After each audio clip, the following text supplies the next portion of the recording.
And welcome back to another Paul's Aquariums unboxing video. In this video we have tons of native fish from Australia, of course, because that's where we are. We have lots and lots of fish from South America. There is Southeast Asian fish, Indian fish, which is technically Southeast Asia, and lots of other things. Let's get started with box number one. There are a lot of fish in box number one. I'm further away from the camera as well because I have a microphone. Yay! We're so high tech now. First bag, oh, what is that? That is a spangled perch. Spangled perch, there should be a lot of spangled perch. If you haven't seen them before, they will get around 20 centimeters. Australian native, called a spangled perch because they're perch and they've got a spangly pattern to them. Who would have even thought? Very, very cool fish, very aggressive, so you can kind of get away with a group of them, otherwise just one. If you have two, one tends to wipe out the other one pretty fast. But we have spangled perch, decent size too, maybe 6 centimeters, 7 centimeters, something like that. Should be quite a few of those. And second bag, we have Skull Creek rainbows, another native fish. These are from the Northern Territory, which is Skull Creek. Very cool rainbow fish again. These are not a huge rainbow, so they're going to get around about that 5-6 centimeters, but they widen up like most other rainbow fish do as they get bigger. Very cool yellow, black pattern to them, other colors, more than just yellow. But if you want a native rainbow fish that doesn't get overly big, Skull Creeks are pretty awesome. I think there's a couple of bags of those in there, but that's at least one bag. And we have some loaches, non-Australian native. These guys are reticulated loaches. They'll get a decent size again. They'll get like around that 20-25 centimeter. Will get a little bit nippy. Perfect fish for eating snails, but they're not great to go in with things like guppies and big flowing fins, because eventually they're just going to nip all the fins off your guppies. But if you want something that eats snails and you want something with slightly bigger tetras, like Buenos Aires tetras, they're okay with angelfish, slightly bigger South American fish, Southeast Asian fish, these are great. So they are back in. Oh, what have we got there? They are from China. They are golden white cloud mountain minnows. Awesome for frog ponds, small, gold, a minnow. I don't think they're a true minnow, but they call them white cloud mountain minnows. But yeah, very, very good for frog ponds in southeast Queensland. Unheated, so they'll survive freezing cold all the way up to almost 30 degrees sort of thing. Won't eat tadpoles or their eggs, but they will eat mosquitoes, so they're a really good pond fish if you want something a little bit different. And we have more white cloud mountain minnows, but these are the original color. So they're a brownie color. Golden ones are the axanthic, which is like albino, but gold. These guys and girls have the red and the lovely gold stripe to them. They used to call them poor man's neons back in the day, like 1,000 years ago. Because the babies of these have a really cool fluorescent blue stripe, much like a neon tetra.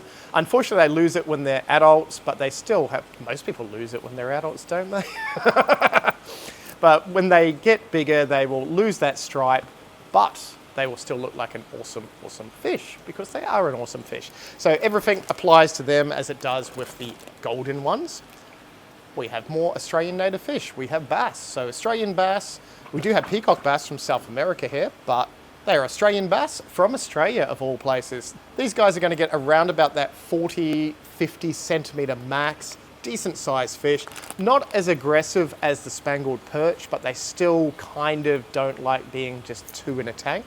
So you want a group of them or just one sort of thing. That's a big bag. Wow, they are a decent size. My wholesaler needs to tell me when these fish are so big, I would have got more. A couple of bags of them. How cool are they? So these are striped silver dollars from South America. You should come in and buy these really, really quickly. I think we've only got 9 of them. I did order more than 9. Why have I got 9? Or is it 8? 1, 2, 3, 4. I probably only ordered 8 because I'm an idiot. So striped silver dollars, they are a silver dollar and they are striped. They're a schooling fish from South America. They will eat plants, but they go awesomely, swimmingly. They go swimmingly with things like Oscars and bigger South American fish because they'll break up the aggression so you won't get cichlids trying to kill each other. You're going to get them chasing these guys and giving up instead. And we have, oh, there we go. There's more Skull Creek rainbows. Oh, they're feisty. That was box number 1. We're going to box number 2. Why, hello there. Yeah, box number 2. I wonder what is in here. Oh, one of the coolest fish in the world. Yellow belly. That is a golden perch. These are pretty awesome. These will survive cold, they'll survive tropical. Another Australian native fish. A lot of Australian native fish will survive a huge extreme of temperatures because a lot of Australia goes cold and warm throughout the year. I don't think the rest of the world realizes that. Probably just thinks we're hot all the time. So hot right now. Golden perch, they will get big. Usually about 40, 50 centimeters, which is nearly 2 foot. But there's apparently been reports of them over 70 centimeters long. Back in the day, Queensland red claw. Hi Susie, if you ever watch my videos. She had a huge one of these. It would have been over 60 centimeters long. I think she had it for like 10 years plus.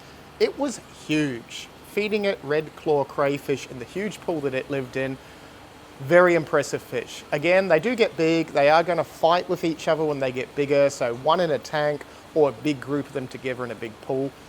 It's one fish I definitely need to grow up. Super, super awesome, but we have them back in stock. More native fish. More bass. Masses of basses. Oh, we've jumped to South America. So golden Buenos Aires tetras. Pretty awesome fish. These will also survive cold and warm because Buenos Aires is a weird place, much like Queensland. So half the year it's tropical, the other half it's not. Very, very awesome fish. You want to keep them things like peppered corridoras, which will also survive in the same temperature range. These are the albino version of your normal Buenos Aires tetras. Will get nippy, so don't mix them with guppies and stuff like that, but they are suitable with other tetras and rough and tumble fish. We have an invisible fish. We have fish from India. Look at that.